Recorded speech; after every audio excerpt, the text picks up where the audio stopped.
Hello guys, আমরা সহজেই চলে এসেছি আমাদের বাড়ির সবজি বাগানগুলো দেখাতে।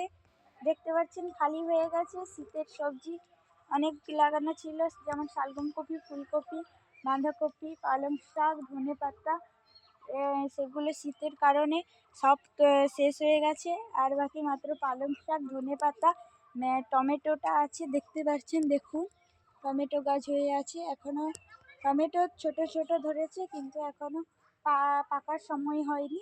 আবার যখন পাকার সময় হলে এখানে দেখছে লঙ্কা গাছ আছে। এই যে এখানে উচ্ছে গাছ আছে। উচ্ছে এখনো ধরেনি, ছোট ছোট ধরেছে। আর বাকি বাঁধাকপি এখানটায় আছে। আর দেখতে পাচ্ছে সজনে ডাঁটা গাছে হয়ে আছে। বৃষ্টি হওয়ার কারণেও পড়ে যাচ্ছে সজনে ডাঁটাগুলো, দুর্ভাগ্যবশত ফুলও পড়ে যাচ্ছে এবং সেই ডাঁটাগুলো পড়ে গেছে। আম গাছে কত মুকুল হয়েছে দেখুন বন্ধুরা।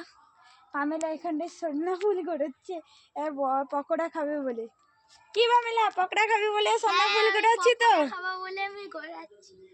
ঠিক আছে, থ্যাংক ইউ বন্ধুরা। এই ভিডিওগুলো দেখুন, লাইক সাবস্ক্রাইব করতে ভুলবেন না।